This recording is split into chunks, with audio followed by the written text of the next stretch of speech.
I never really considered what it took for modern psychology to not be considered a pseudoscience. I know that a lot of people still like diminish therapy and diminish going to a counselor. They diminish these things, as something that's unhelpful or unnecessary and everything like that. But in this this section of chapter in After the Natural Law by Professor John Lawrence Hill, he goes through how, in order for psychology to not be considered a pseudoscience, they basically had to conform to the materialism that has shaped modern science, right? So we live in a very evidence-based world, which is good. Evidence is important, but also evidence is not the end-all be-all. We see things shape and grow and morph. We can see studies that were done 50 years ago compared to studies that are done today, and just the vast array of differences between them because we develop new ways to study. We are able to isolate variables better. There are all types of things that have grown in the science and evidence-based world, right? So 50 years from now, we're going to have even more accessible information. When you look at brain science, how that's developing, and, in the view of the natural law theory with brain science, it's interesting as I read all of this, because it's just yeah, okay, these things are happening to the brain, but we still live in an imperfect world. The brain, we can't have a brain be in this super ideal circumstance where it encounters no suffering. There are no, accidents where the brain is hit or bruised or this or that. It's impossible to have just this flawless, perfectly developed brain in today's world in the way that it's set up. So, I think in general, this idea of trying to alleviate or eliminate suffering, or say, well, if we're going to suffer, let's just avoid it, or let's avoid suffering at all costs. I think that is also a product of the materialist mindset, and that comes from a few different sources. So in this chapter, he talks about Freud, he talked about Skinner, and another behaviorist. He went into behaviorism a little bit, and how Freud invented, he invented analysis, where he basically fragmented the self to the id, the ego, and the superego, where the id and the superego are non-conscious. They are entirely non-conscious, and the ego is entirely informed by these two non-conscious or subconscious, unconscious entities, which actually unconscious, non-conscious, and subconscious would also be debatable on their differences, right?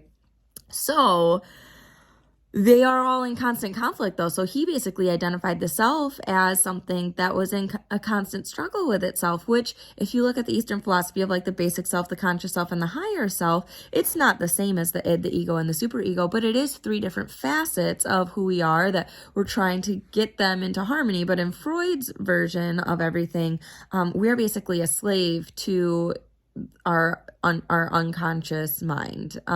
There is no way for us to identify our motives. Intentions and motives don't actually matter at all, because as these behaviorists, Skinner was saying, it's basically we are informed by our environment. I think it was B.F. Skinner was saying that he could John Watson, sorry. He was one of the most influential earlier behaviorists, John Watson. He had said that he could change any infant into anything, whether it was a classical pianist, an Olympian, a teacher, this or that. He could basically set up the environment to be that they would develop into exactly who he intended for them to be.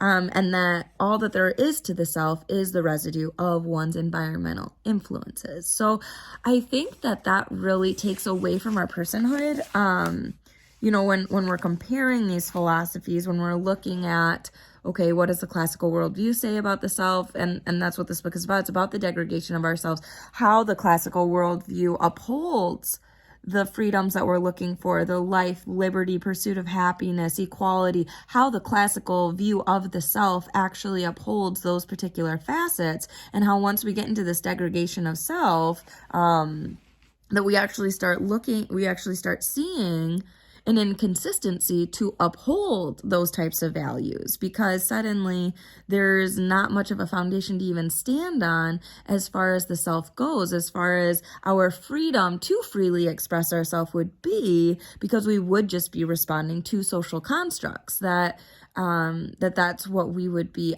the condition in which we would be operating. So, yeah, because like Freud said, we do not live, but are lived by unknown and uncontrollable forces. So basically, we have no control over what happens to us. We have no control over what we do. Basically, we do not have free will.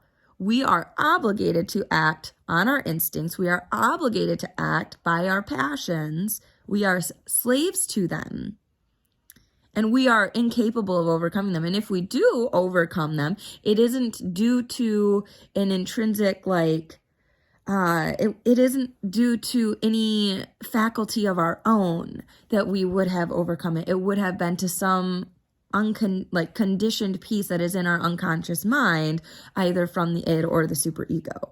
And that it wouldn't actually be intrinsic to ourselves, but that it's from a piece of conditioning. So whereas the classical world view of self is that, no, we have innate knowledge of ourselves. We are our mind and our body, and we are born with this intrinsic knowledge, and it's not all developed by a social construct. We are not purely conditioned beings.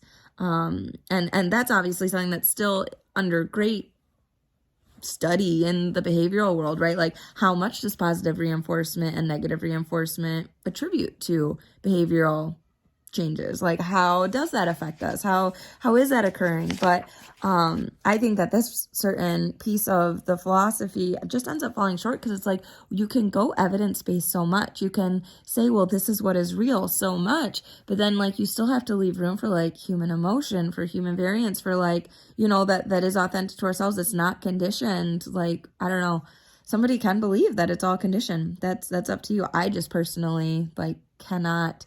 So yeah, I believe that we have control over our actions. We can have our inclinations, we can have our feelings, and we can choose to not act on them. I can feel really angry about something and choose to not yell.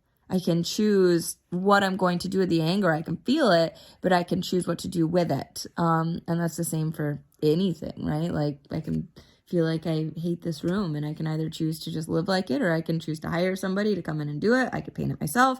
Like, there are all kinds of things. And, am I making the choice of what we're going to do with this room based out of conditioning, or is it based in reason and logic that I, through experience? Is it through innate knowledge that I know how a particular, that if I were to paint it, how that might turn out with kids running around and this and that?